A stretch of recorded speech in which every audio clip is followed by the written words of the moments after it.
Leadership and power. A leader should be encouraging using high relationship behavior. A leader role should not only be seen as a position, but as something that happens in an organization or group, something that comes and goes. A leader shapes consciousness of the group.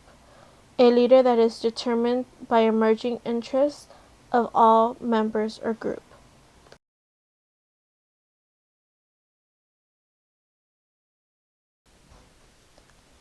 Showing public leadership.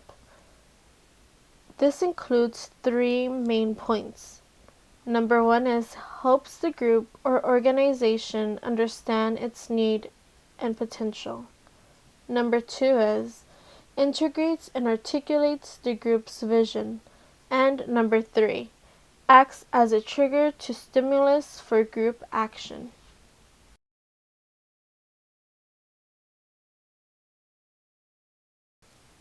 Using leadership to have an energizing effect.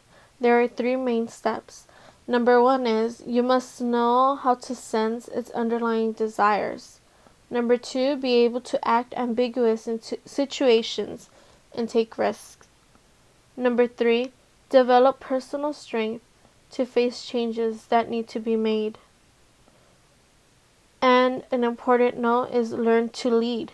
Leaders are grown, not born.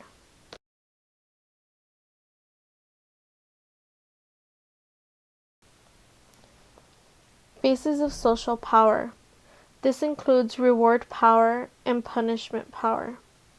Reward power is the ability to meet the needs of another or control the other by rewarding the desired behavior. Basically, in other words, pay, promotions, or bonuses may be ways that organizations exert reward power over employees. Punishment power is a coercive power or the ability to deliver a painful or punishment outcome to others, and hence control over them by their desires to escape the punishment. For example, firing, ridiculing, or disciplining an individual are common techniques of punishment.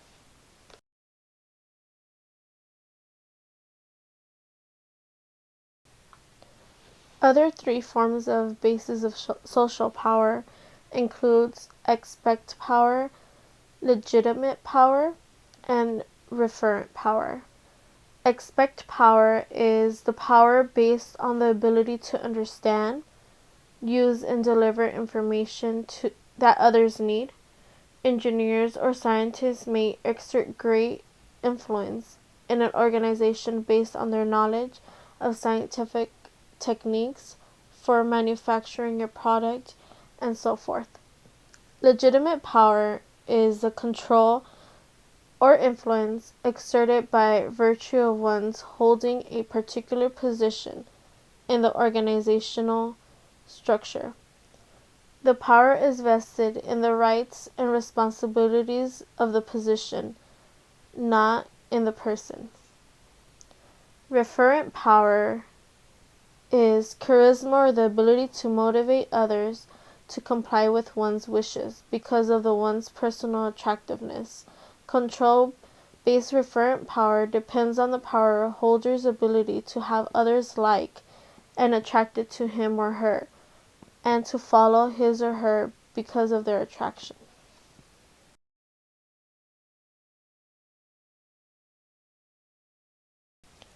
Review question. Which of the following leadership skill shows an energizing effect? A. Ability to act ambiguous. B. Develop personal strength. C. Have a sense of underlying desires. Or D. All of the above.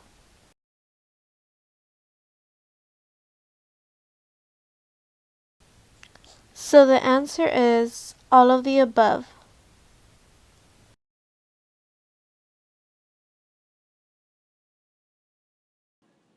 Communication.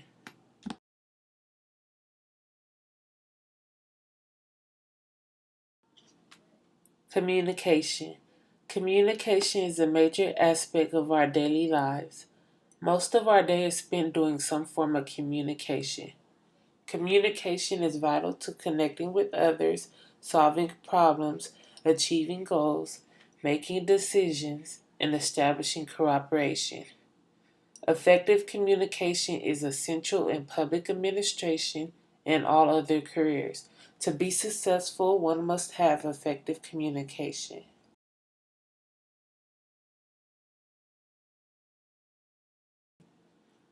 Communication has three major components: listening, speaking, and writing. Communication statistics on American adults: 70% of the day involves communication, 9% is spent writing, 16% reading, 30% speaking, 45% listening.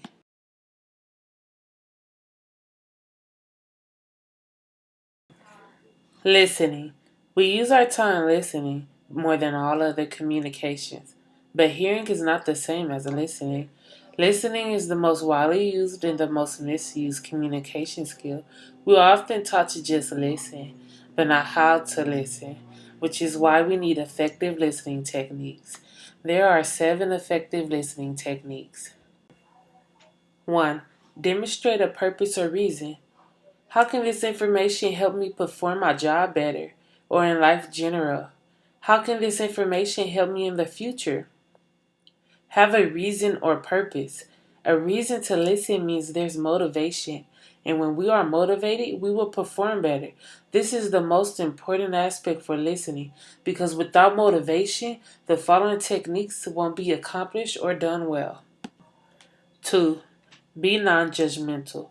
Listen to the entire message before evaluating it. For example, your boss has given you the same task every day since you were hired. Does not mean today will be the same task. So it's not good to assume or make judgments before hearing it. 3. Ignore distractions. Ignore distractions by increasing your concentration. Many things can distract us from listening, especially sound. You have to resist it and focus harder. Don't use distractions as a reason to not listen. 4. Wait before responding. Sometimes, when we are excited, we may interrupt a conversation to speak. Don't do that. Or a question may arise. Still wait until the speaker is finished because sometimes they will end up answering the question when they are done. Ever asked a question the person replied, "I'm getting to it." Or you raise your hand in class, the teacher keeps on speaking, then addresses you when they are done. And you say, "Never mind, you have already answered it." So wait until someone is finished before responding. 5. Rephrase what you listen to in your own words. Rephrasing improves our understanding. So put what you hear into your own words and repeat it back to the person to make sure you understand it, which will help eliminate future mistakes or misunderstandings. The same goes for the speaker. Ask the listener, "I'm not sure if I explained that well. Please tell me what you got out of that." 6. Seek the relevant themes. Main ideas are more important than facts because they help us organize the facts and remember better. 7. Use the thinking speaking differential to reflect and find meaning. We think faster than we speak. Thinking can interfere with our listening. Daydreaming, concentration lapses can interfere with good listening. For example, a speaker may mention a certain word that causes us to drift off. For example, my professor talked about the freeway, and my mind went to driving, to the 91, to food, to hungry, and I missed the whole discussion.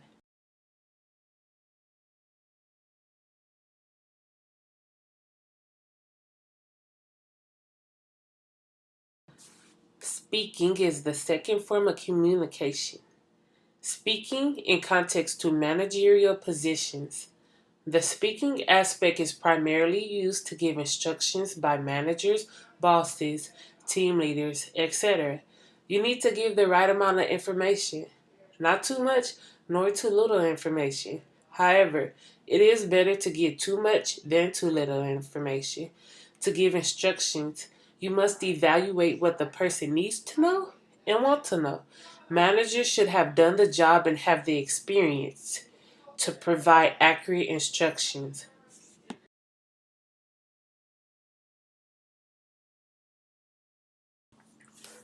Writing. Writing is the third form of communication. Writing in context of managerial positions. There are 6 rules, 6 C's for effective managerial writing. 1. Clarity. Be clear. Take on the reader's position. Use an active voice. An example, John Jacobs will be team leader, instead of using a passive voice. An example, team leader will be taken on by John Jacobs. Also, do not use slang. 2. Courtesy. Know your readers. Write at their level. Provide adequate information, not too little nor too much information. 3. Conciseness. Short and to the point. Repetition is not needed for emphasis. The shorter the better. You are more likely to read a 100-word memo over a 7-page report. The report will most likely be saved for later, something that you will get to when you have a chance.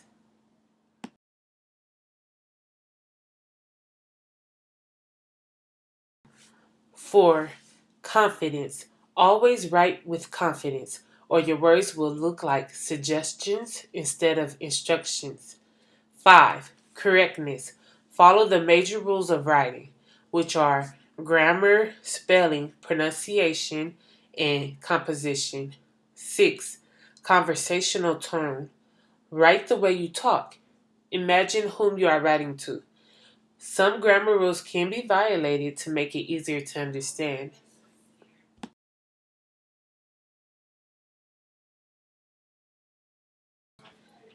Communication will affect every aspect of work, especially managerial work, because you will need to persuade others, represent your authority, give clear ideas, and effectively deal with difficult people. Communication is vital to making decisions, solving problems, connecting with others, establishing cooperation, and achieving goals. Effective communication is essential in public administration and all other careers. To be successful, one must have effective communication.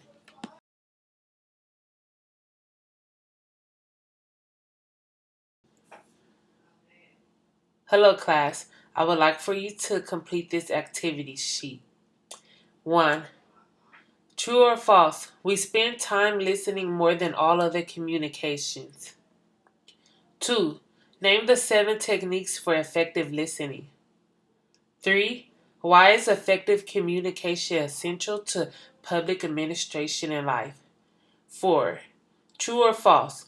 Communication affects every aspect of work. 5. What are the 3 major components of communication?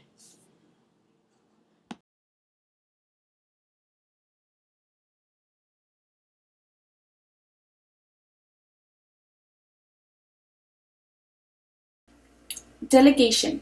Delegation is a method of assigning responsibilities to others. In order to delegate well, one must assign equal amounts of authority and responsibilities for the job. Authority is the reasonable power of the occupation. A responsibility is the liability the employee has to get the job done. Managers should assign jobs with complete and clear instructions and should assign correct levels of duties to individuals. Managers should also provide support and encourage suggestions about job performance.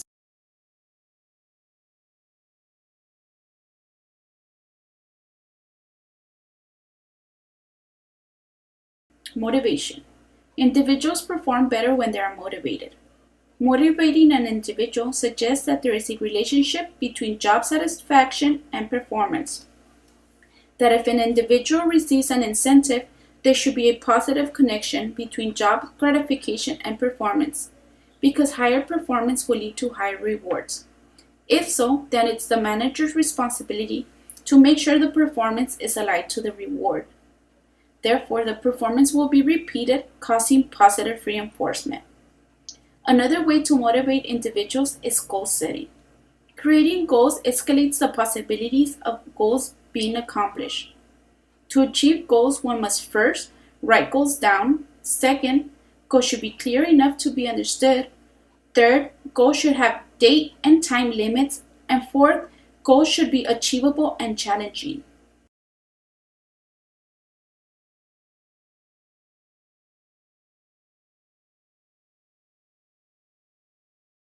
Decision making. The most important part of decision making is being aware that a problem exists and finding a solution. A reasonable standard of decision making is to examine the problem, develop solutions, and choose the best solution to the problem. Outlining a situation is important because that will be the emphasis for the actions and decisions one makes.